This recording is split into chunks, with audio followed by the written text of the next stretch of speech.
As a young citizen of India, armed with technology, knowledge, and love for my nation, with a vision of transforming India into a developed nation, I am joining Shobhit University. What about you?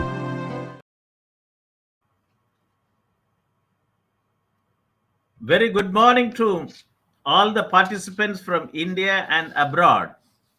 Shobhit Institute of Engineering and Technology, Meerut, a NAC accredited with A grade, deemed to be university, and its centers of excellence, Center for Informatics Development Solutions and Applications, and Center for Industry 4.0 Technology Studies and Applications, in association with the African Asian Rural Development Organization, ARDO, New Delhi, organized this weekly international webinar series on open source digital technologies towards self-reliant India, Atmanirbhar Bharat.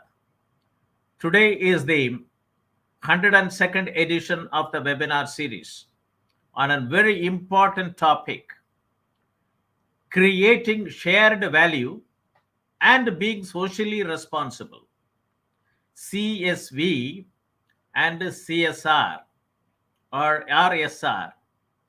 And 31st December 2022, it's a very important day, end of the week, end of the month, and end of the year.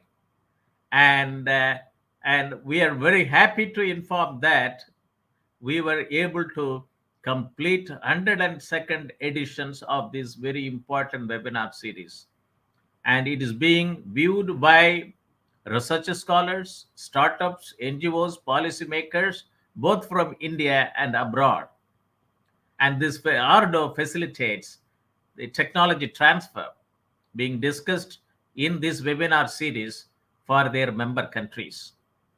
The 31 member countries of ARDO, headquartered at Delhi, New Delhi, India, 16 from Africa, 15 from Asia. On behalf of the Honorable Chancellor, His Excellency the Secretary General ARDO, Honorable Vice Chancellor, the faculty members of the university, and on my behalf, and as Professor Emeritus and Chairman of Centers of Excellence, Center for Agricultural Informatics and E-Governance Research Studies, Center for Agri-Business and Disaster Management Studies, Center for Informatics Development Solutions and Applications, and Center for Industry 4.0 Technology Studies and Application, and Center for Health Informatics and Computing. Let me welcome guest speaker of today's webinar, Mr. Sanjay Banka. He is Executive Chairman, Banka BioLoo Limited and Banka Earth Foundation, Hyderabad, Telangana, India.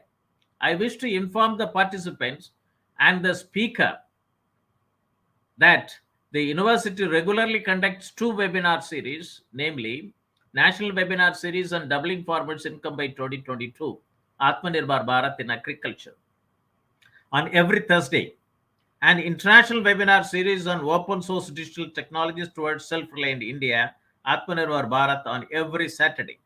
Under this international webinar series, these two centers of excellence, CIDSA and CITSA, have organized 101 lectures so far. I would like to list out the topic, the title of this webinar series, 101 lectures, for the benefit of the speaker as well as also for the participants. Open technologies to provision simple and economical IT infrastructure. Started on 12th September 2020. A roadmap for students using free and open source software and reaching goals of Atmanirbhar Bharat. Free and open source software adoption and business model. Open data platform for smart digital government. Edge artificial intelligence. Data governance for self-reliant India. Digital India transforming governance and society. India's email service, citizen@indiamail.com, in 22 constitutionally recognized languages. 70% of our Indian email, 70% of the transaction in gmail.com go from India. And it is the urgent need for India to launch an India's email in 22 constitutionally recognized languages in view of the strong connectivity and people having millions of people having smartphone connectivity. India citizen at indiamail.com and gets interfaced with panchayats, local bodies, district government, state government, and central government and Indian missions. Ecosystem architecture for digital transformation, education system cyber critical infrastructure. This COVID-19 situation has, created that situation, provided and created. And seizing opportunities in open innovation,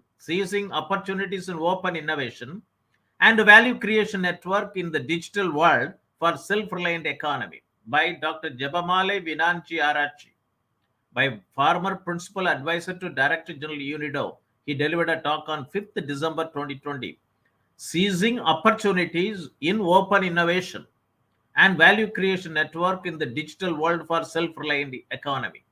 And today's topic is very relevant with respect to the talk which Dr. Jabamale gave on 5th December 2020. Digital India, urgent need for semiconductor manufacturing in India. Now, this was given by Mr. Ajay Jalan, founder and managing director, Next Orbit Ventures, on 19th December 2020.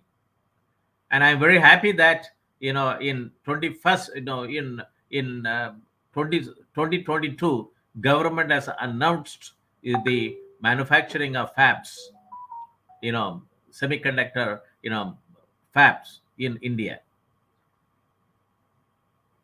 Technology investment in agriculture value chain, role of foreign direct investment, entrepreneurship and skill development, AI design pathways, the rise of platform economy, revisiting value chain governance, era of automation, industrial robotics, and Industry 4.0, Indo-German perspective of technology transfer, skill gap analysis, and opportunities.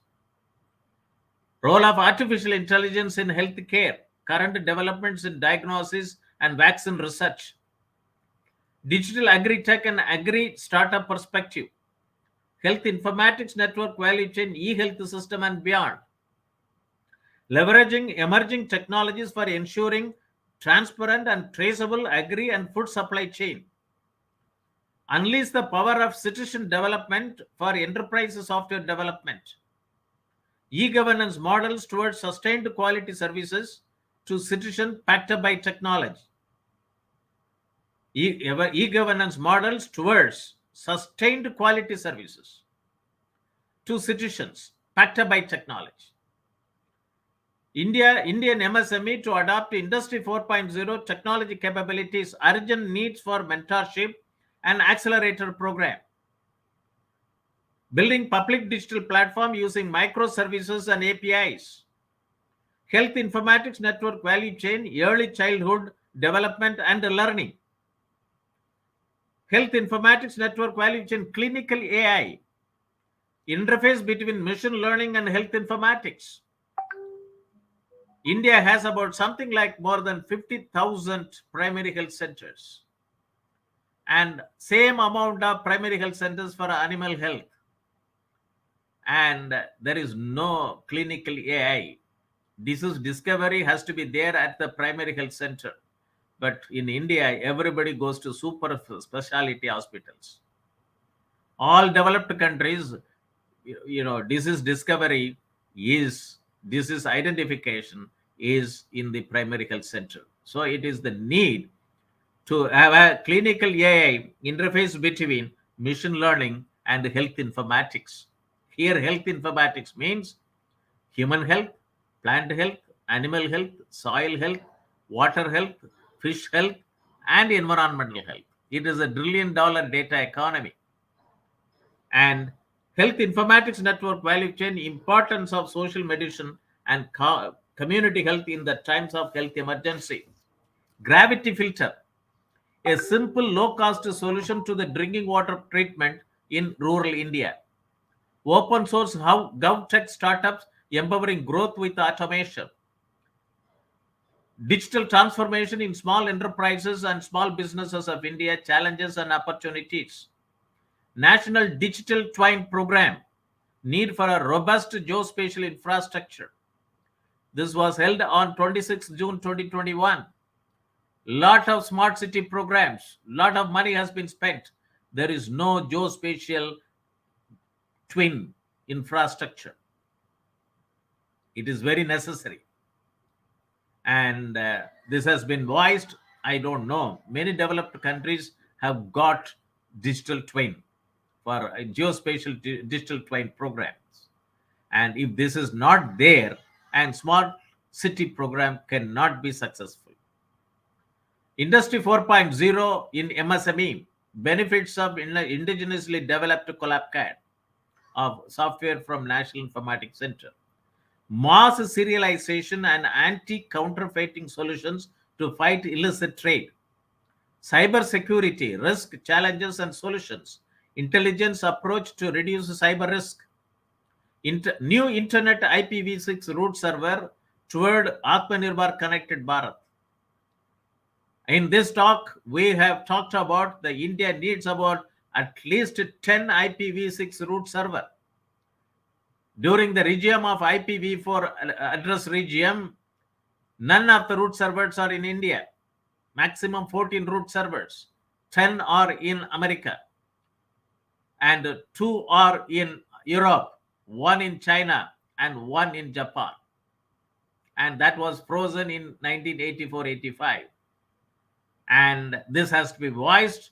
And we get a lot of undersea cables landing at various coastal points, and we need minimum 10 IPv6 root server in India. Indian startups, reflections and possible policy interventions needed for scaling up to Gram Panchayat. Blockchain and crypto for digital assets platform, pathway for global trade. Robot as a service, leverage technology to solve enterprise challenges. Space startups connecting to international markets with emerging business models. Enabling technologies for future vision. Vivekananda Secondary Education and Skills Development Mega Project. Its potential impact on rural entrepreneurship and the rural economy in India, by Mr. Ashish Pant Ampekar, specialist in infrastructure project design and initiator of Construct India mission. Sports Grail, a digital sports media platform on prospects of Indian sports industry sustainability model at global level. Pharma 4.0, Industry 4.0 applications to pharmaceutical manufacturing, path to a digital transformation. Accelerate and scale non-linear growth through partner ecosystem. Technological renaissance and the human capital, a perspective. Health informatics network value chain, medical outreach, challenges and potential. Beyond COVID-19, revisiting micro and small enterprises. Project management essentials, launchpad for future CEOs and startup founders beyond. Society 5.0, your new society beyond industry 4.0 and post-COVID-19. Smart village oblique community, African ICT oblique IoT lesson. Digital economy, ways and means to protect and empower for self-reliance. Pragmatic ways for Atmanirbhar Bharat. Democratization of essential services by using sustainable energy as a catalyst, by Dr. Harish Hande, Raman Magsaysay awardee in 2011. Transforming India through relevant education and vocational training. Digital technology in simplifying citizen life. Online learning during the pandemic and its future. Smart microeconomic zone, pathway for social self-reliance at village level, Atmanirbhar village. Crime prediction support system. Knowledge management for self-reliant partnership to achieve the sustainable development goals of UN, and implementing the Agenda 2030 by Professor Dr. Andres Brodner, Global Chairman and Managing Director, Knowledge City, Vienna, Austria. Millet Value Chain from IoT to Blockchain, a Traceability Roadmap. Aspirational District Program in Left Wing, Extremism Affected District, a successful model of data-driven governance. Digital Agriculture Supply Chain and Trading Hub, a geo-economic perspective. Market-driven agriculture, need for development of cross-specific strategies at block level. An open agri network to unlock the $1 trillion plus potential of Indian agriculture with smallholder farmer. Developing rural entrepreneurship to ensure doubling of farmers' income. Leveraging the power of convergence through connecting the dots, agri startups, agripreneurs, and rural innovators. Agronomy plus artificial intelligence is equal to precision farming. Doubling farmers' income, imperatives of plant health informatics network. Developing commercial breadfruit value chain to help farmers reach high value markets. Commodity value chain creation through agri network and agri artificial intelligence. Farm to Plate, a one-stop agri-tech platform to simplify supply chain and e-commerce needs of food and perishable commodities. Health Informatics Network Value Chain, National Animal Disease Reporting System, NADRS 2012 and beyond. I was instrumental when I was in the service as Deputy Director General National Informatics Center. I was instrumental in establishing a network of 7,032 locations to monitor animal disease. That is called National Animal Disease Reporting System. And this talk and beyond, and this was given by the Animal Husbandry Commissioner, Government of India. And AI and Metaverse, Frontiers in Workspace. Coconut value chain challenges, transforming into opportunities. Coffee Informatics Network Value Chain, facilitating smallholder coffee farmers into business. Health Informatics Network Value Chain, building of One Health ecosystem, role of digital architecture. Diversification of fish and fisheries resource management and its challenges in Bangladesh. Data mining and digital agriculture. Drone technology ecosystem, empowering smallholder farmers in India. Fisheries Informatics Network Value Chain business plan for fisheries cooperatives to attract investors. Making urbanization work for the poor through new technologies. Disruptive technologies in precision agriculture. Strategy for total development of local areas with ICT. Digital economy, ways and means to protect and empower for self-reliance. Sustainability frameworks and standards for agriculture commodities, global experience. We Mill, a social business initiative for rural women. E-governance in digital India, challenges and potential by Major Namrata Dasmana.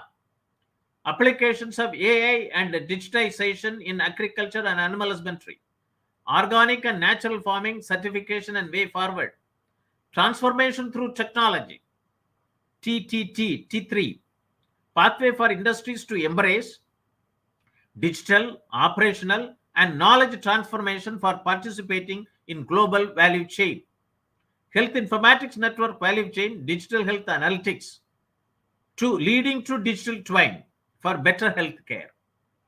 Smart, sustainably managing agriculture in remote terrain technologies, empowering farmers to make agriculture profitable and sustainable.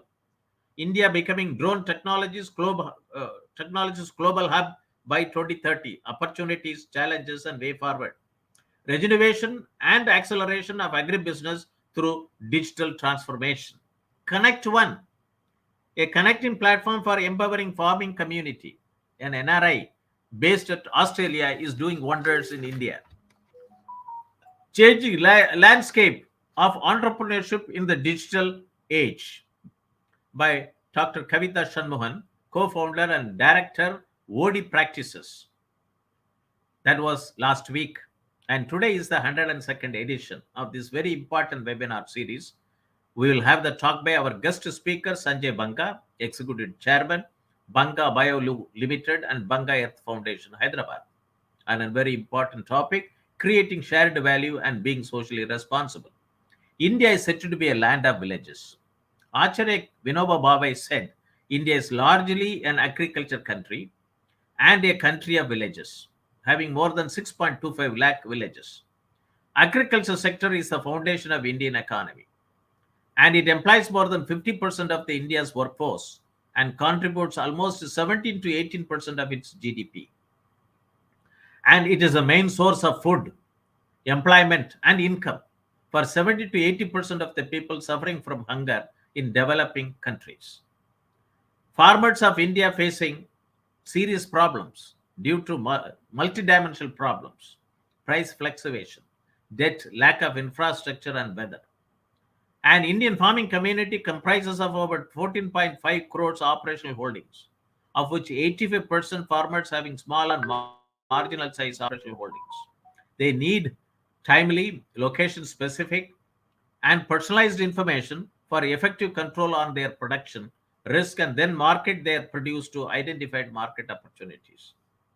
Many national level programs, be it Digital India 2015, Make in India 2015, Skill India 2015, Startup India 2015, Stand Up India 2015, and Grow Up India and Scale Up India, have faced operational difficulties for its impact at farm level and farmer level, and that too at small and marginal farmers. I would like to quote Honorable Prime Minister Shri Narendra Modi in his opening remark address at the 7th Governing Council meeting of Niti Aayog held on 7th August 2022 in New Delhi. I quote, he stressed the need to focus on modernized agriculture, animal husbandry, and food processing to become self-sufficient and global leader in the agriculture. In his closing remark, he said each state should focus on promoting trade, tourism, and technology via every Indian mission around the world. The states must focus on reducing imports, increasing exports, and identifying opportunities thereof. I think today's topic is more appropriate. Reforms towards digitalization of Indian agriculture. And I have been part of this journey since 1987. I was the project director for District Information System Program way back in 87 for 512 districts during the period of then Prime Minister of India, Mr. Rajiv Gandhi. And 2002, in 1995, I was instrumental for bringing out an IT blueprint in agriculture, 15 informatics network program. Many of the programs in India in agriculture are due to me, due to this conference. And then 2002 to 2007, I was instrumental in getting a scheme approved by the Planning Commission, Smart Village Scheme. And I was not allowed to operationalize by my organization. I was asking for one district, 28 districts, and one in Andaman Nicobar Island to operationalize a smart village program. If this would have been done, by that time in 2014, Honorable Prime Minister announced a smart city program. This should have been matured. Without the success of smart village programs, smart city cannot be successful. I was also closely associated with the formulation of various recommendations of the Doubling Farmers Income Committee report. And this is popularly known as Dr. Ashok Dalwai Committee report. I was associated as a group leader for Volume 11 and Volume 12B. Volume 12 talks about digital technology in agriculture. And this talks about the summarization of what has been achieved so far and what is needed for digitalization of Indian agriculture through 7 mission mode programs. And unfortunately, Minister of Agriculture is yet to announce, yet to issue office orders to operationalize it. Instead, they have announced they formed a Digital Agriculture Commission, reinventing the wheel. And these recommendations are digitalized agriculture, digital transfer technology and innovation in agriculture, Digital India, Make in India, Skill India, Startup India program for transformational reforms in agriculture sector through smart irrigated farming, smart rainfed farming, and smart tribal farming. Digitalized agromet advisories and agricultural risk management solutions, and digitalized agricultural resources information system and micro level planning for achieving smart village and smart farming. Digitalized value chain for about 400 agriculture commodities. Digitalized access to inputs, technology, knowledge, skill, agricultural finance, credit, marketing, and agribusiness management to farmers. Digitalized integrated land and water management system per drop more crop, and digitalized farm health management for reduction of farmers' loss, human health, plant health, animal health, soil health, water health, fish health, and environmental health. Today, everything is silos. Through a GIS technology on a village, if all this data are seen through a artificial intelligence, big data analytics, and blockchain technology, we don't have to lock down near future for any pandemic situation. And I foresee India to have a data center with the 10,000 data scientists on only on this data, health data, which are getting generated, but it is not being viewed with the data analytics, artificial intelligence, and so on and so forth. And it is $1 trillion economy. And then we have 1 lakh primary agriculture cooperative societies, 22,000 primary fisher cooperative societies, more than 1 lakh dairy cooperative societies. They have to be made as a value chain. And this is where agri bio technology can facilitate like anything. And Atmanirbhar Bharat, it's a road ahead. It is a vision of our Honorable Prime Minister, Shri Narendra Modi, making India a self-reliant nation, rested on 5 I's: intent, inclusion, investment, infrastructure, and innovation. Based on 5 pillars: economy, quantum jump in economy; infrastructure, one that represents modern India; systems, 21st century technology driven; vibrant demography; and demand, whereby the strength of our demand and supply chain should be utilized to full capacity. Digital India program, it aims to transform India into a knowledge-based economy and digitally empowered society. And if we are not manufacturing chips necessary for fueling digital transformation, and if we have to import, then that will be a supply chain lock in the logistic. And Digital India initiative has been the major driving force for the building entrepreneurs and a key contributor for the phenomenal growth of Indian IT sector. And e-governance initiative in India took a broader dimensions in mid-90s for a wider sectoral applications with emphasis on citizen-centric services and digital network for farmers. And we have an ecosystem. We have Society 5.0, which came from Japan, Industry 4.0, which came from Germany, and India has to give to the whole world Agriculture 4.0. India has got 127 agroclimatic zone, more than 400 agriculture commodities, and 365 days of sunshine. And we have got more rainfall than many of the countries, developed economy. And it is very essential that an agriculture 4.0 or 5.0 go from India. And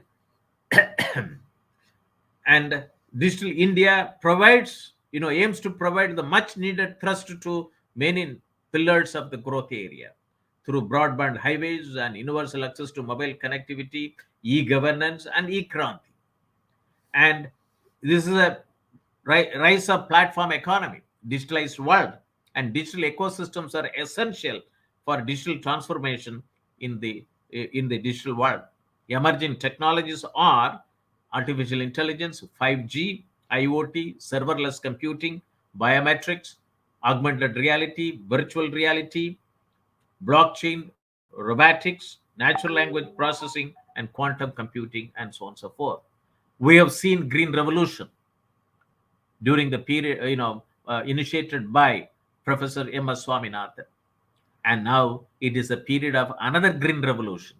This green is not GREEN, this is GRIN. G is for genomics. R is for robotics. I is for informatics. and N is for nanotechnology. And that's why people always used to see that Professor Swaminathan brought green revolution, and Professor Moni is going to bring is striving hard for making green revolution in this country. Means that all the 4,500 engineering colleges, IITs, NITs, and triple ITs, Central University, IIMs, AIMS, and all the state level institutes, and more than 30,000 higher education institutions using the National Education Policy 2020 to make that 753 districts as a developed economy. Not India is a developed economy. 753 districts as a developed economy. And it is very important. And we also have an Amrit call led up to 100. By 2047, how India should be, new India should be. The new India should be not only with the quantum jump in economy, the quantum jump in economy with distribution. And in every district, it has to be distributed. Means every district should be the shareholders and stakeholders. And this is very important. And during the 15th August 2022, 76th Independence Day, Honorable Prime Minister said he has given to the whole country 5 pledges for making India 2047. He called it Panch Prans. Goal of developed India: remove any trace of colonial mindset, take pride in our roots, unity, sense of duty among the citizens. Sustainable Development Goals of the UN Agenda 2030, that is supposed to provide the future we want. And we have 17 Sustainable Development Goals to be achieved, along with that 169 targets. And if digitalization of agriculture is done, it will support achieving the goals of many Sustainable Development Goals. Today's topic is creating shared value and being socially responsible. And let me give related information for the benefit of the participants. How the creating shared value explained. I was looking into various websites, and this is very important. This is from the Institute for Strategy and Competitiveness from Harvard Business School. And it talks about that creating shared value is a framework for creating economic value while simultaneously addressing social needs and challenges. When business act as businesses, not as charitable donors, they can improve profitability while also improving environmental challenges, public health and nutrition, affordable housing and financial security, and other key measures of social well-being. Only business can create economic prosperity. Only business can create economic prosperity by meeting needs and making a profit, creating infinitely scalable and self-sustaining solutions. There can be a lot of critical discussions and so on and so forth by different ideology people. If industries and businesses are not there, you can't create jobs, economic prosperity. And key concepts, it also talks about it. CSV is not CSR, corporate social responsibility. Creating shared value goes beyond philanthropy or corporate social responsibility. Creating CSV is equal to social responsibility, social value, shared value, plus economic value. Creating shared value is addressing social needs and challenges with the business model. It is not a subsidy model. Give it and forget about it. And CSV will drive innovation and growth. Creating shared value will drive the next wave of innovation and productivity in the global economy. This is why I said it, that under the new education policy 2020, every educational institution, along with the industry, should create shared value and be socially responsible.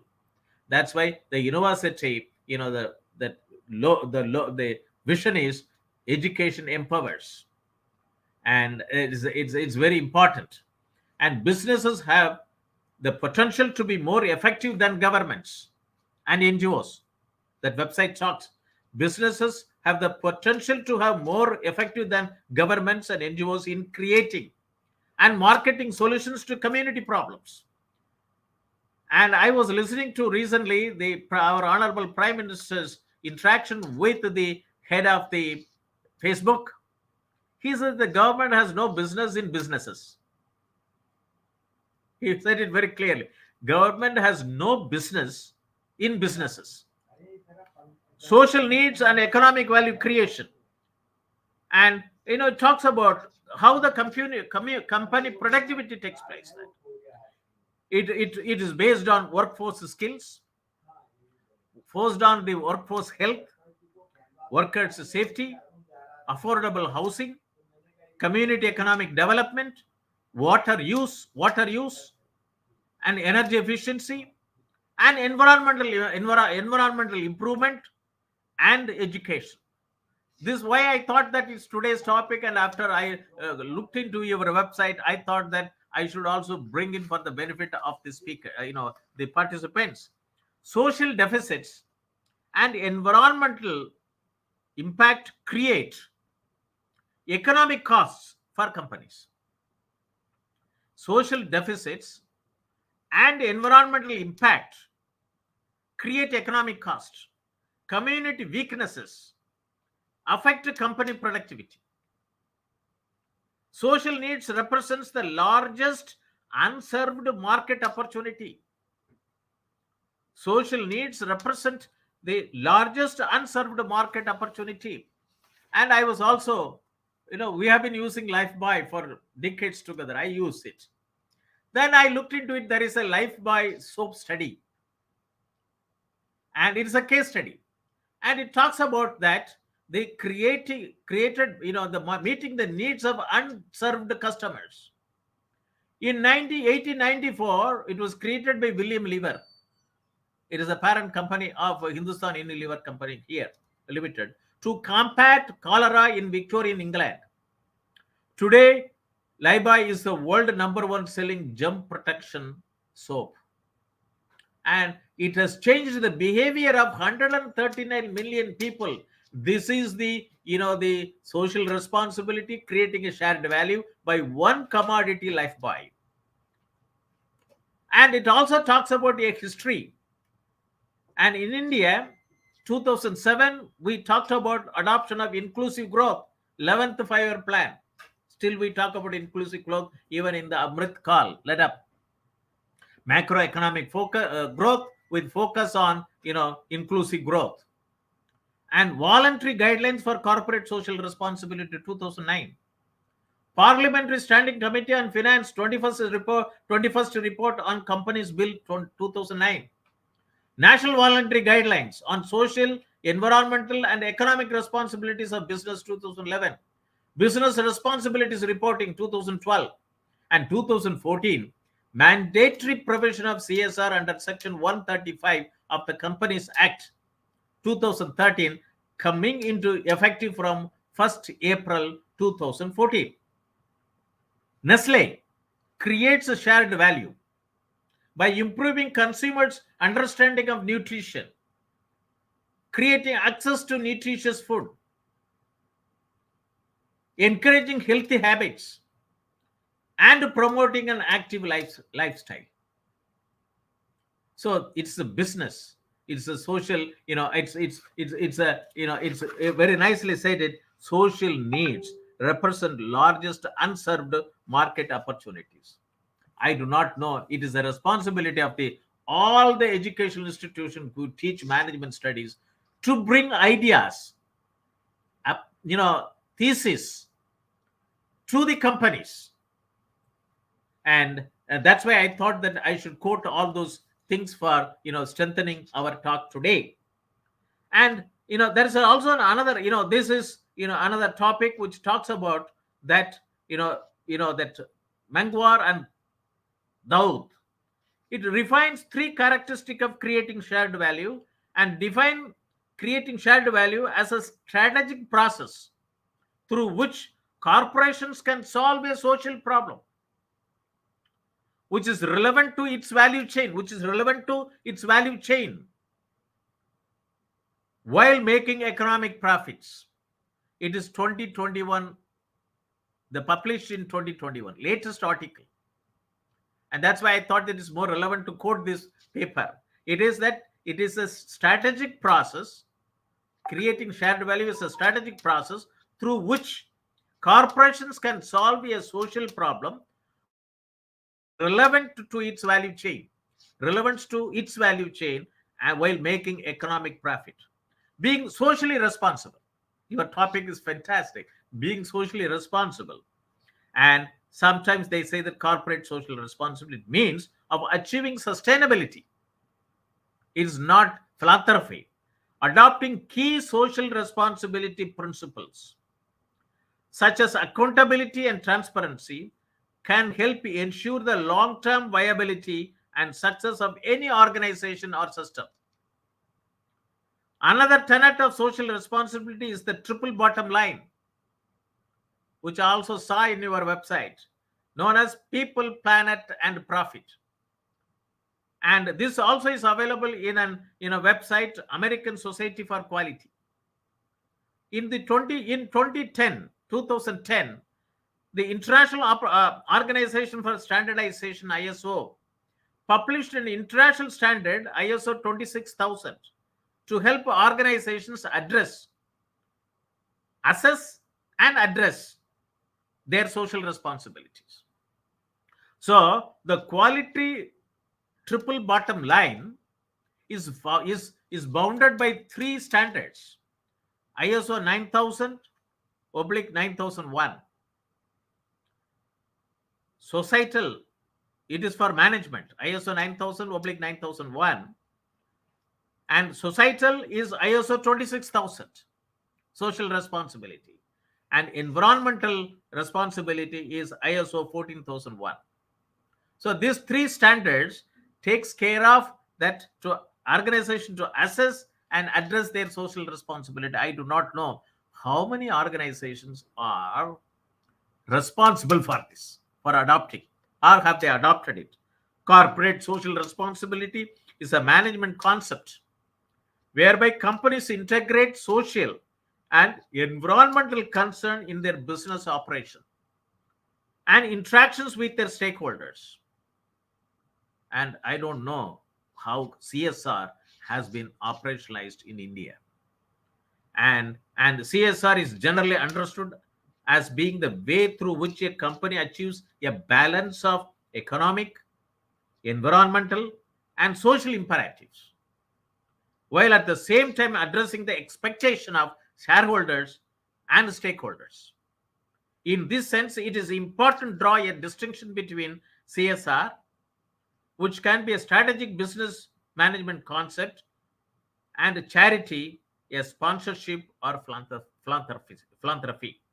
CSR is now a law in India, and under this, corporates in country have to do social work, and it is included. So CSR is included in social work, which is the necessary for the upliftment of society to and to uplift the needy section of the society.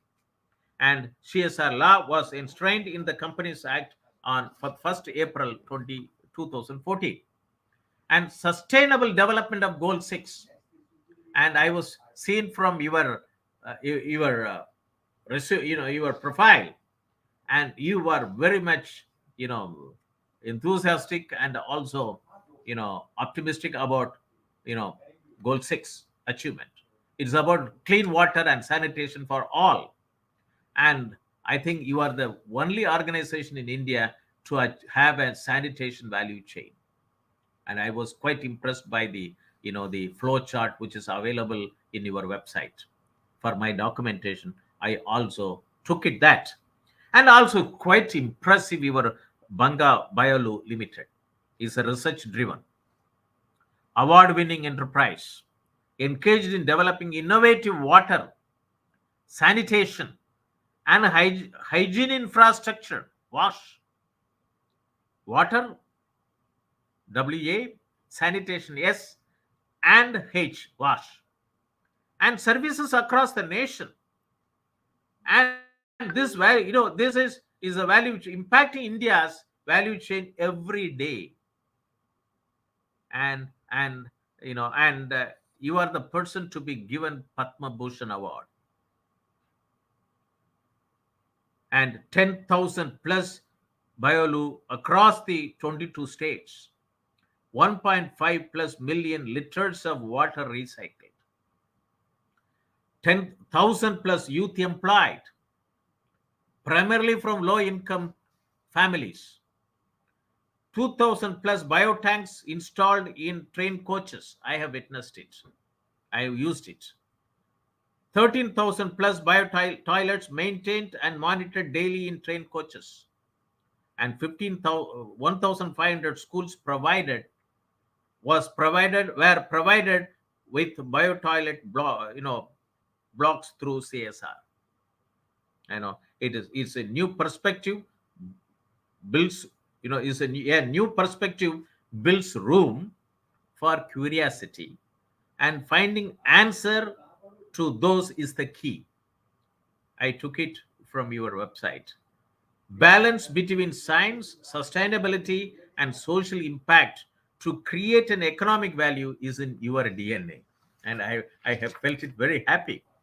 It is an affordable on-site sanitation system, affordable online sanitation systems, and all the solutions are environmentally friendly and have circularity at heart, with outputs are reusable water and biosolids, both enhancing agricultural yield.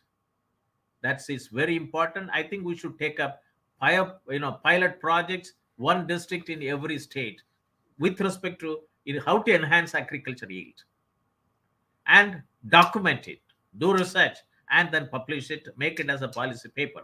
Well versed with the development and humanitarian problems, primary issues related to water and sanitation, Mr. Banka puts his best foot forward in helping provide sustainable wash solutions to household, school children, workers, and many other user groups, with a focus on marginalized and vulnerable section of the society, helping eradicate open defecation generally and affordable waste treatment. Safe drinking, sanitation, and hygiene are crucial to the human health and well-being. Safe wash is not only a prerequisite to health, but contributes to livelihoods, school attendance, and dignity, and helps to create resilient communities living in health environment. This paragraph is from the website of World Health Organization. With this background, let us turn to the address by our guest speaker, Sanjay Banka, Executive Chairman, Banka BioLoo Limited, Banka Earth Foundation, Hyderabad, Telangana, and a very important topic, creating shared value and being socially responsible. Today's topic will motivate and galvanize the participants watching our telecast through facebook.com /Shobhit University India, youtube.com /Shobhit University in, or linkedin.com /company /Shobhit University for regeneration and acceleration of rural transformation and at village level, and also to establish 2.25 lakhs tech startups, one per each Gram Panchayat, in association with Banka Earth Foundation in the country. Operationalization of sanitation supply chain, like Lifebuoy soap of 1894, is very essential. Let us unlock the opportunities in India at the earliest. Let me introduce the guest speaker to the audience, Mr. Manish. Mr. Sanjay Banka is an executive chairman of Banka BioLoo Limited and Banka Earth Foundation, and a strong propagator of Sustainable Development Goal 6, the water and sanitation goal, with academic background in sciences, humanities, human rights, law, and business management. He has a strong understanding of the society, economy, and the polity. Along with the technology and sustainable development, we are very happy to host you, Mr. Sanjay Banka, in this international webinar series. Professionally, he has worked in family businesses, startups, multinational companies, and co founded Panga BioLoo Limited with his spouse, Namita Banka. The BioLoo is an affordable on site sanitation system whereby the fecal matter is converted into water and biogas in a multi chambered biodigester tank with the help of naturally inoculated bacterial culture. Now, the company also provides fecal sludge treatment plants and packaged sewage treatment plants. All the solutions are environmentally friendly and have circularity at heart with outputs as reusable water and biosolids, both enhancing agricultural yield. And he is well versed with the development and humanitarian problems, primarily issues related to water and sanitation. He puts his best foot forward in helping provide sustainable water, sanitation, hygiene solutions to household, school children, workers, and many other user groups with a focus on the marginalized and vulnerable section of the society, helping eradicating open defecation generally and affordable waste treatment. With this, I invite Mr. Sanjay Banka to the International Webinar Series on Open Source Digital Technologies towards Self-Reliant India in its 102nd edition to talk on creating shared value and being socially responsible. Over to you.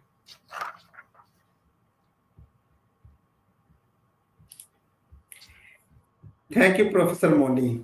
Uh, I guess it is probably for the first time that I've had the honor and privilege of listening to the gamut of things being done through Shobhit, and you have covered almost every facet of society, economy, and community, I would say.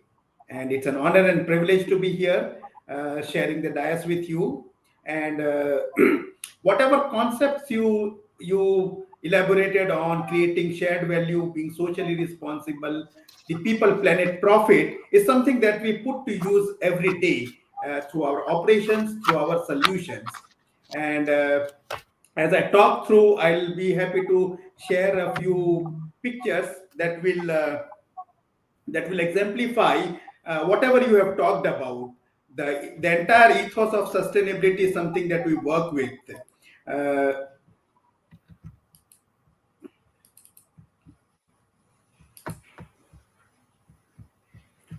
yeah, it came.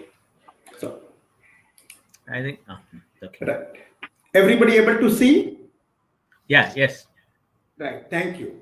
Right, so you have elaborated the concept so nicely that I only need to maybe either put in the pictorial form or have people imagine the concepts of people, planet, profit, or the economic, environmental, and social impact that we at Banka BioLoo follow and create.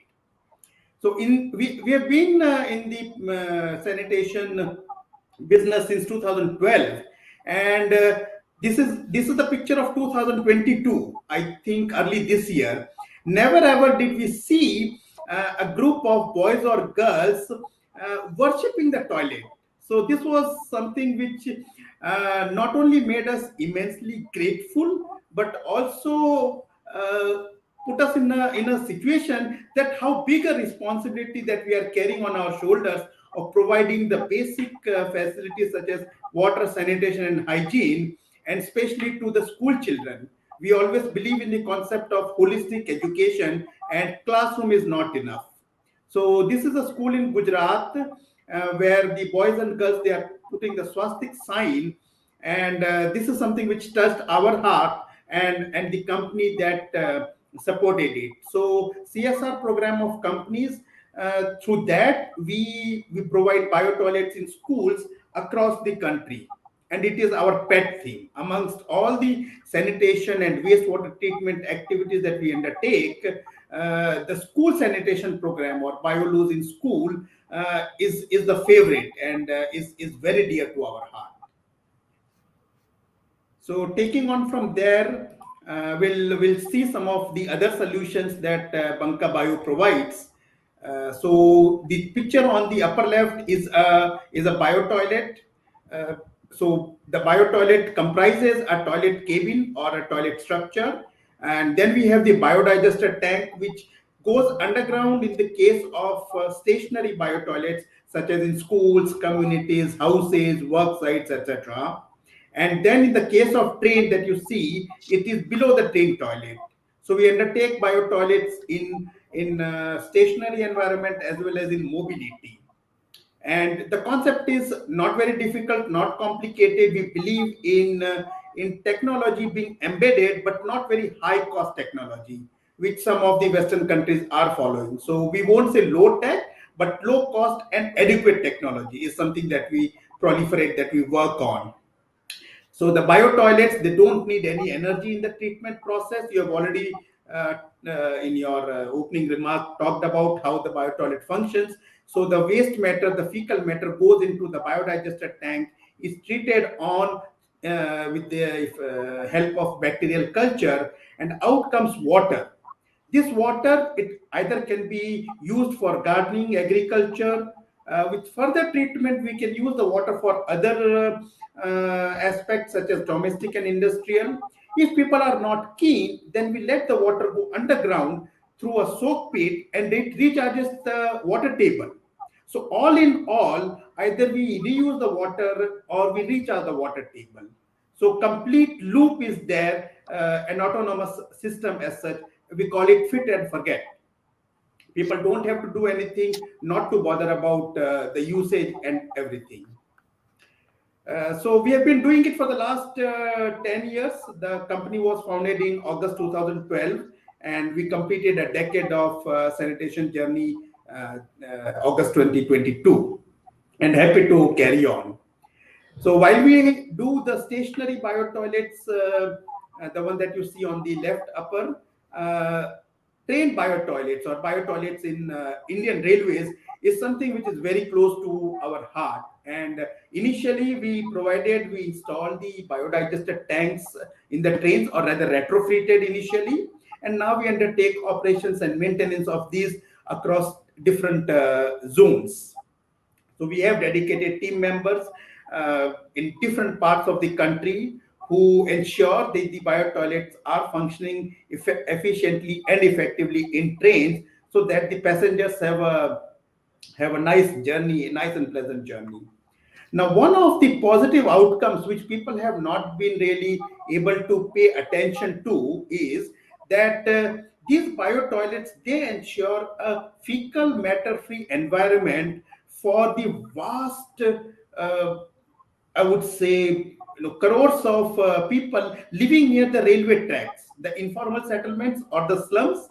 So earlier, when the biodigester tank system was not there, the night soil, the fecal matter would drop on the track, and it would adversely affect the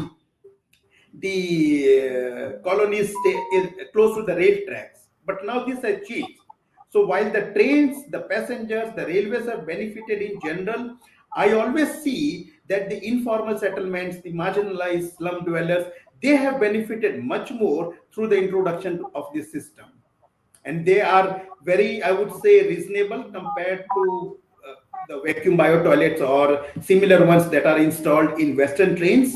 Here, as the train is moving, for instance, the fecal matter is being treated, and the output water drops on the tracks. So a complete autonomous system running on its own without the need for energy or any external support for the treatment process. Then I would like to introduce the fecal sludge treatment plant. The left picture at the bottom, it's a pictorial representation. So here the main thing is about treating the waste evacuated from septic tanks.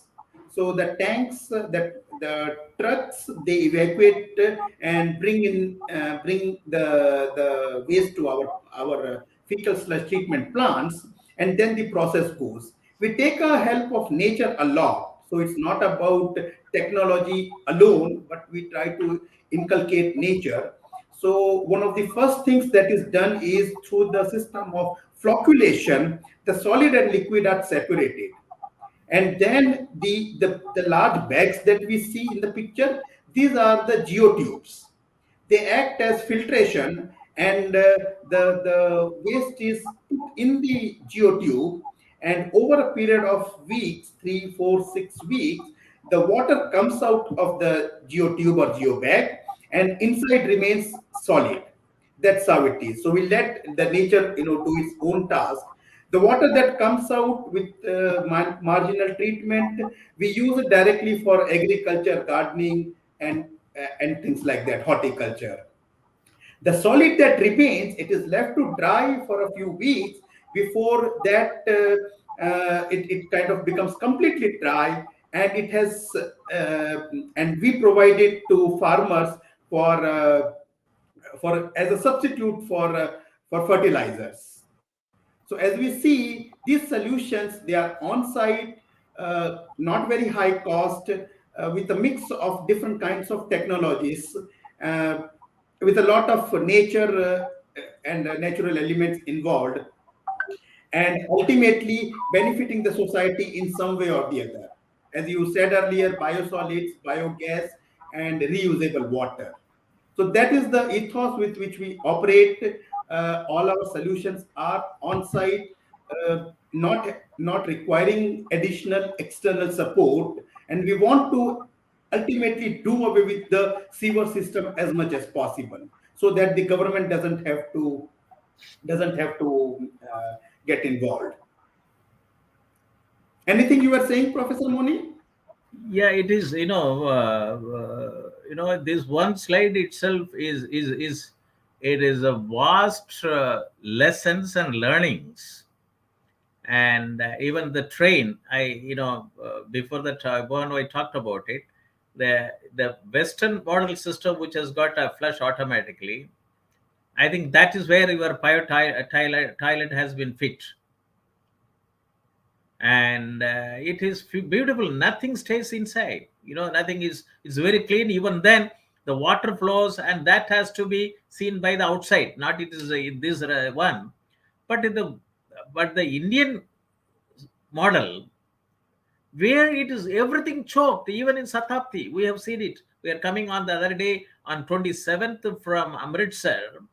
It is yellow color, complete. One it's filled, and and this is, even if it can happen in Satabdi, in local train and other trains, it's very difficult to understand. I think this message has to go very well, and because everybody is, you have given a, I know, you have given a different aspect. That's why today topic, it will be a big message to, that various other order member countries, as well as also 28 states and union territories and NCT of India, to look into it, even islands. And we have got so many schools, so many colleges, so many, even commercial complexes. Even I have seen it, even a big commercial complexes. These are all it's very good building, but when you get into, in the washrooms, it is bad smell, and you can't even walk inside, and they're all broken. And outside it is it's a five-star hotel environment. It is a commercial complex and so on and so forth. But this lavatory, they are keeping it in such a bad shape, and people also don't bother about it. That is the worst situation is happening in this country. But it's I think the message is very clear. Your first slide which you put it, if the kids are worshipping the toilet, that is the message which was given. And you also said it, high quality school education alone is not enough. That sanitation is very important, and for the kids to participate, kids to join the school. Once upon a time, it is a breakfast is very important. If you see the 1930 in Truangur Samastan, under the regime of Sir C.P. Raman, and Sir C.P. They call it as Sir C.P. is the Diwan of Truangur Samastan. He saw that many of the poor children, they don't even, they come the school with drunk in coconut water. That is, they call it in south is kallu, toddy. I say that breakfast is very important, not even midday meal. It is morning meal. Breakfast is more important. He initiated. That's how the literacy rate in Kerala has come up after decades later, very well. And this is now midday meal schemes are available, but in the midday meal schemes are all there are a lot of fruits like jackfruit, which is not part of the midday meal scheme, which gives 12 nutrients. It's a jack of all fruits. That's why it is called jackfruit. And India produces like anything, number one country in producing jackfruits, and these are all on the roadside, wasted within 3 days.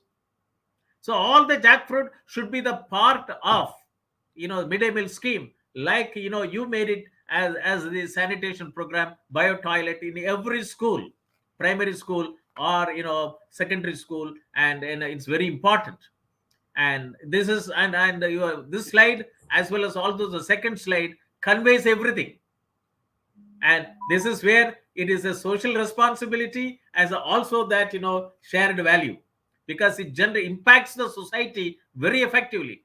That's why after looking to it, I thought that I should also do some R&D work, search work, and to bring it out for the people to understand. Otherwise, even people say that CSR, okay, many companies have got their foundation with their sons and daughters as the chairman and so on and so forth. Whether the money stays with their company, the board of direct company, or in the foundation, is one of the same, but it's different, and they have not understood the economic theory behind it. Economic, say that you can make many profit, but the thing is that your social responsibility has to be built in your value chain. That is very important, and it's also changed my way of thinking. Even in e-governance, has to show as a matrix that what the CSV and CSR, every e-governance component. They may say that this many people have been benefited and so on and so forth. You have a direct benefit transfer. What is how it has? They have received the money in their account. There is no leakage. Mr. Rajiv Gandhi said it that 1 rupee, when we send it, only 17 paisa goes. But nowadays 1 rupee goes to 1 rupee. It's totally without any leakage. But the thing is, what is the impact on the people who received it? That is more. We are achieving social responsibility, but the thing is that what is the shared value? And this is an important thing that with your 2 slides, we are able to bring it out. Thank you very much. Carry on. Yeah, thank you. UNDP has a platform called Business Call to Action, and within that they have something called Impact Lab. UNDP has got Business Call to Action. Business Call to Action. Business Call to Action. BCTA. And so we are a member of that Business Call to Action.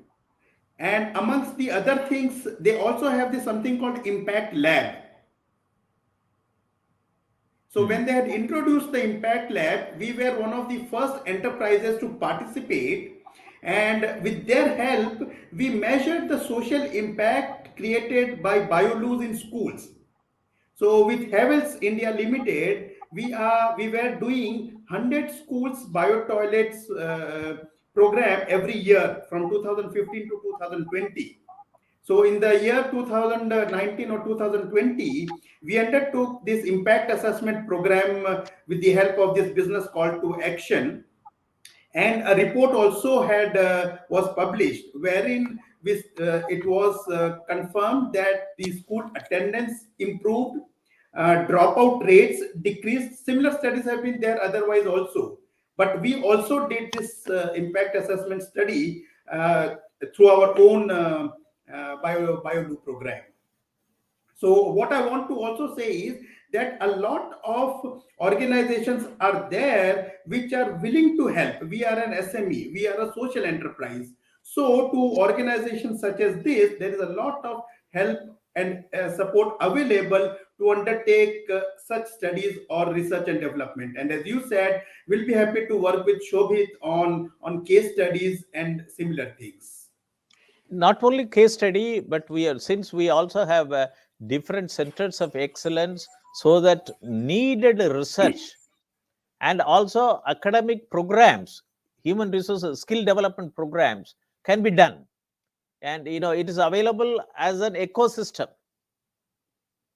And say, I was, as a farmer technocrat, I thought that we worked in rural area, because as a person born and brought up in rural area, I know that what is needed. So when I was given an opportunity in 87, I thought that as a former IITian, I should bring technology to district rather than to the district administration.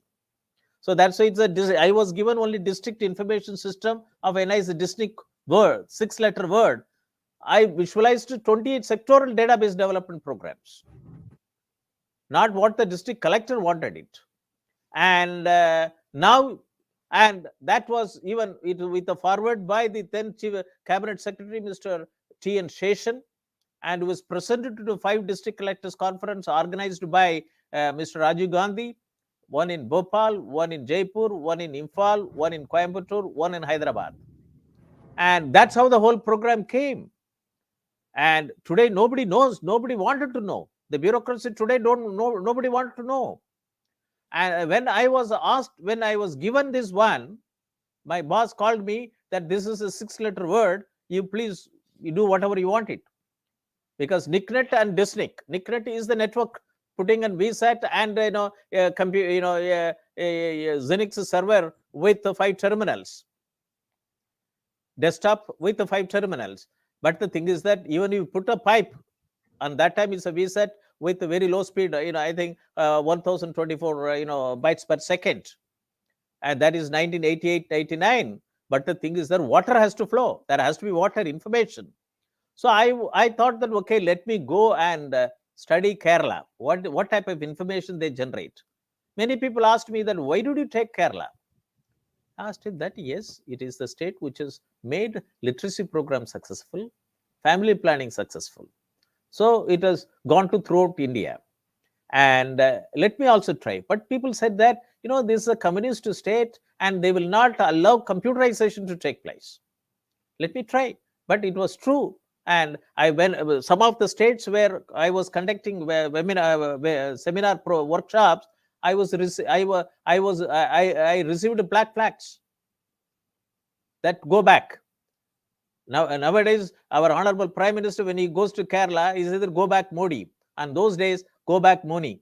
That is the differences between MONI and MODA, N and D. And one industries minister, Madam Gauri Amma, she even, when I was discussing with the state level people that what is available in the district, what they generate, how it comes to the state level, and how it goes to the center. First, let us streamline it. And when I was having discussion in the state headquarters, she wrote it that maybe the previous Congress government headed by Mr. Karnakar would have signed an MOU with the central government, but now it is a communist government. We have to look into it. Ask this officer who is undertaking study to go back to Delhi. But it is the chief minister, Mr. E.K. Nayanar, took a different decision. And that time there was national games. They wanted to use the network which we have established, with the computer which we have established, along with the ARDC, Keltron. So the sports director, Mr.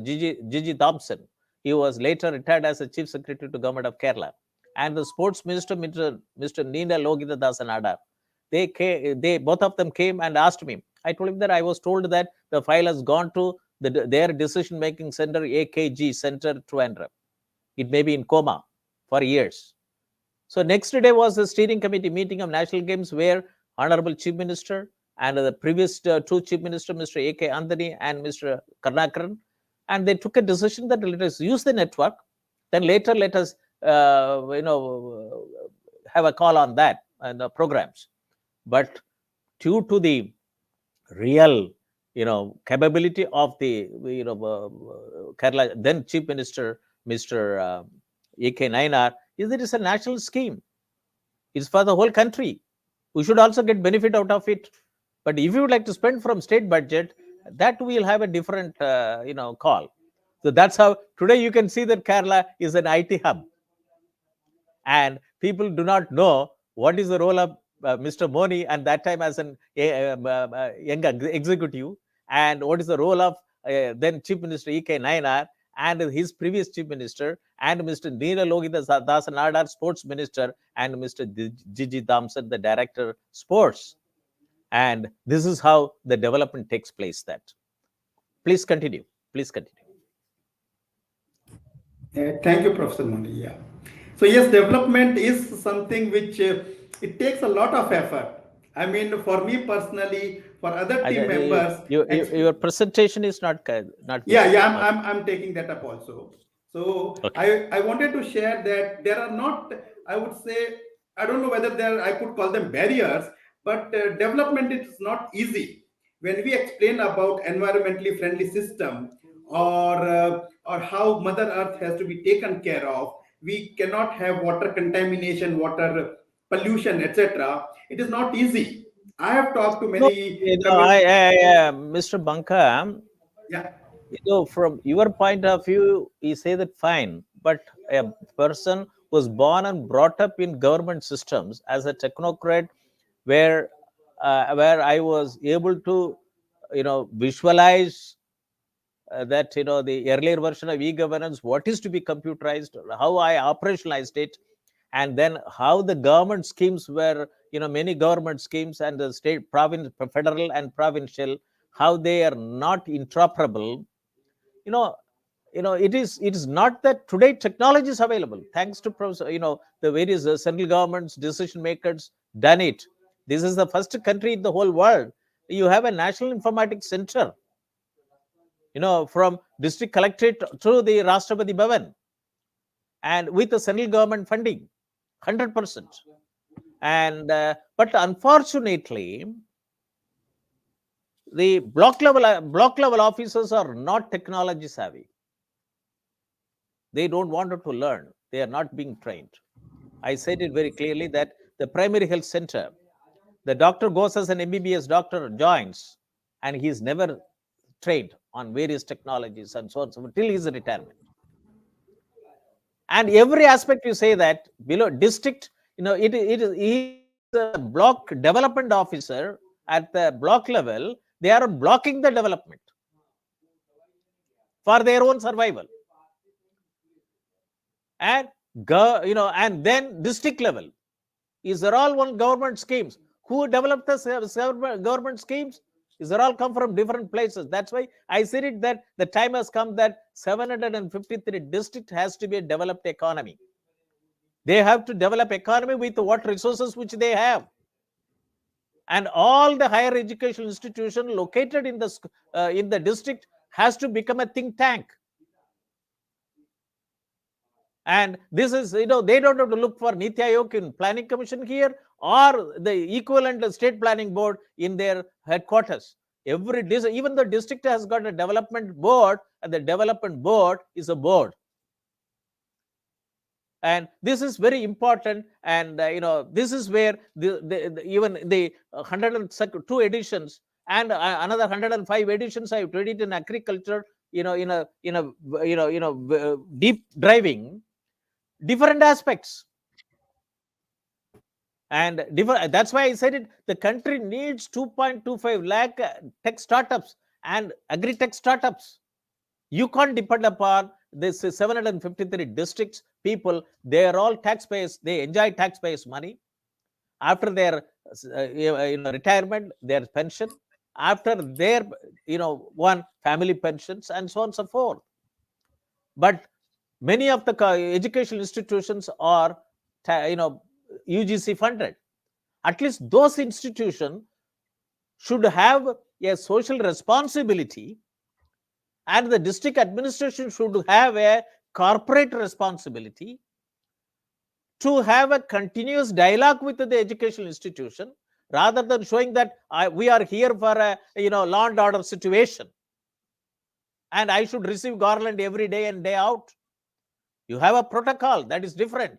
But the thing is that educational institution with so many students are studying in a different level, when they come out, they should be the stakeholders and shareholders in the district. It's very important. And there are many colleges are getting taxpayers' money, UGC funded programs. A UGC funded program means taxpayers' money. And the district administration should attract. They should have a continuous dialogue. It is very essential. Yes, thank you. I agree, and I appreciate the candidness, Professor Moni. It's salutary.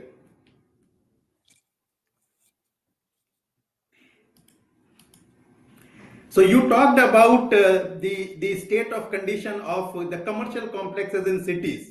So for that we have other solutions, because we want to take care of the entire India, be it the rural, semi-rural, peri-urban, semi-urban, and then the urban. So for that we have something called package sewage treatment plants. These are slightly I would say more technology integrated, and they also need energy for their in the treatment process. So we wish to give within Banka BioLoo Limited and Banka Earth Foundation, which is the non-profit arm, together we wish to give the best of, I would say, experiences in their I would say, defecation and urination experiences. So for the urban users, we have this package sewage treatment plant, and then we also provide something called STP as a service. The aim is that dysfunctional, non-functional sewage treatment plants, either in residential societies or in commercial complexes, we take them over, we refurbish, renovate, and bring them up to a certain mark according to Pollution Control Board norms or the National Green Tribunal norms, and then we operate and maintain them for 7 years, 10 years. That's the ethos with which we operate. So the aim is to have varying solutions for all types of users.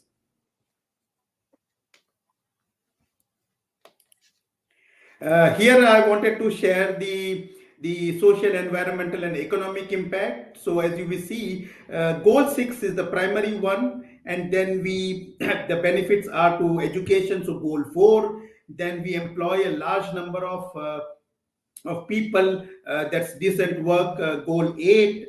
Then obviously health is an important thing. So various goals we touch indirectly. Now here we wanted to share some of the partners and a large number of companies or organizations that we have worked with. So DRDO is the enabler of the biodigested technology that we deploy in the bio toilets, BioLoos. That's one. And then various academic or associations or COVEs, Confederation of Women Entrepreneurs, business call to action I talked about.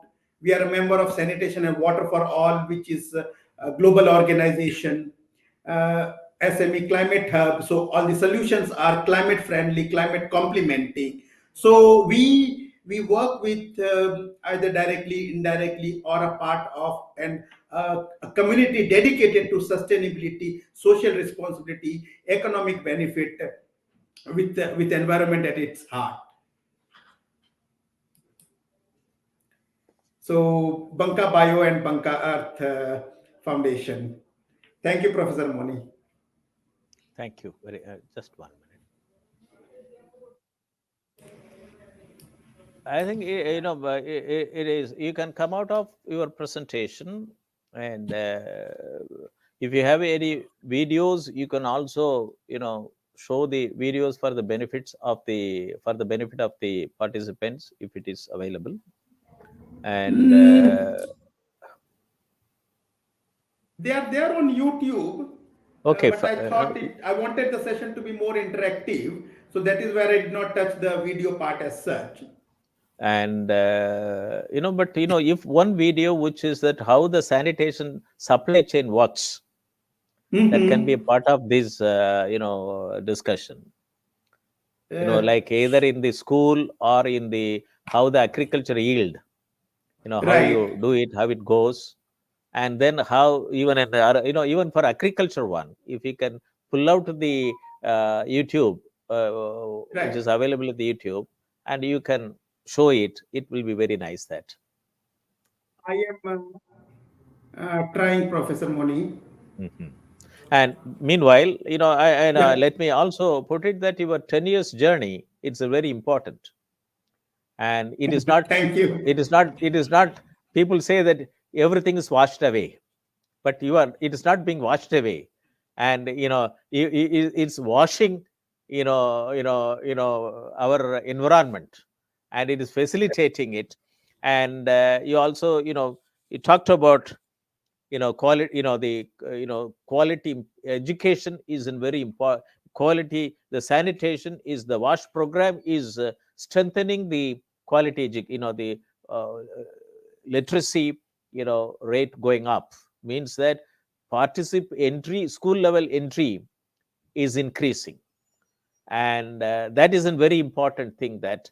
And in school level, that this toilet is facilitating the school sanitation, because school sanitation, as our sanitation for the per se, is that promoted by our Mahatma Gandhi, father of nation. Now the India has to invent another person by the name Narendra Modi, and to see that today our girl child, they don't have to wait for darkness to come, and it is and that is a it took more than 70 years in India to achieve that. Even the father of nation said it, that your toilet should be as clean as your eating plate, your house. And that is, it's a message is very, he has given the message very clear. And I'm able to see that. And it's a very important mission which you have taken. And people many people may not even get into this type of service, because for them it's untouchable. And who will get into that? But you made it as is a white collar job. It's not a blue collar job. It's a it's a white collar job, and it's a technology enabled, and they're all available. And you said it very clearly that even the treatment plan, the that under the decentralized solutions, that only I wanted to propagate in a big manner for agricultural aid in all rainfed areas and tribal areas. And even to store, this is very important, because no water, water should be a part of circular economy in any form. No, isn't it? No. And if you said it very clearly that if you don't use it, okay, fine, let it go to the let it strengthen the water table of the earth, right? It's very important that.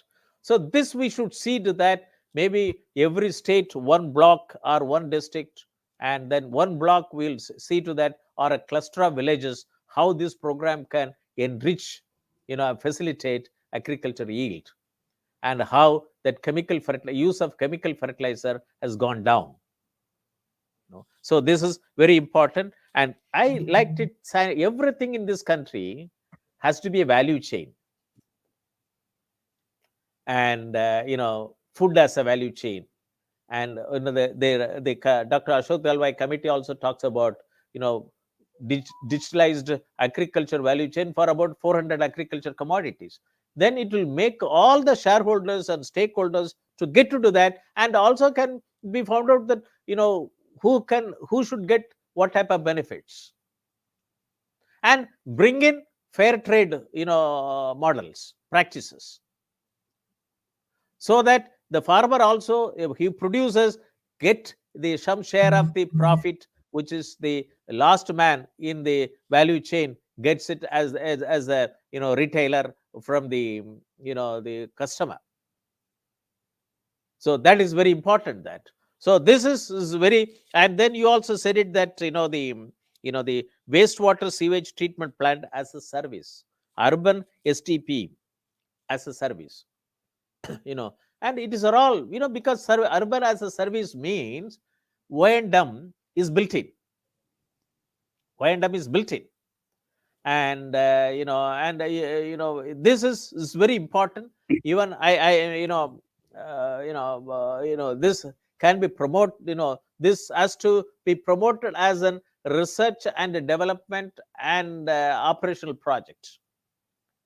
This is why I visualize that it's a strong association between Shobhit Institute of Engineering and Technology, 5 centers of excellence, and also we have other centers of excellence in biomedical engineering and many other things and we also have an MSA incubator. We are also trying to bring in the agriculture agri-tech incubator, because many people say that, Professor Moni, you've done a lot of things, that why don't you have an incubator, agriculture incubator with not less than 125 incubators, and you should make it for the whole India, and as like an as a facilitator, accelerator.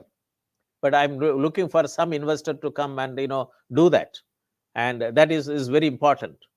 And and then you also talked about and how, with your vast experience, and how to generate or offer 3 months or 6 months diploma programs, certification programs, so that they become the foot soldiers at the grassroots level.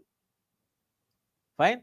And also to have artificial intelligence and big data, that what you call the emerging technology, digital technology, to be operationalized, and industry 4.0, how we should put it, industry 4.0 and society 5.0, to be operationalized, and 3D printing, how we can have it at a grassroots level, so that the trained boys and girls will be in a position to get it printed there. So this is, and it is something like a value chain, where they will be in a position to give all the feedback and corrections and so on and so forth. And the designers at these centers of excellence in the university, with which can be established between the Soviet Institute of Engineering and Technology, which is a NAC accredited A grade deemed to be university, and Banka Earth Foundation and BioLoo Limited. Banka BioLoo Limited can be established, and this is where the things can go in a very effective manner. But I'm quite impressed by your talk, and I should thank Sanjay Chaudhary, Guruji, for introducing you to me. And you also agreed to deliver a talk, even though I know about the type of services which your company is doing it. It's an enormous work, and a person like you should get a Padma Bhushan award in this country. You are doing a grassroots level revolution. It's very important. But I would like to hear from you. If any that video is on, you can display it, or then I would like to hear from you your final remarks, and then we can close the webinar today. Over to you. Right.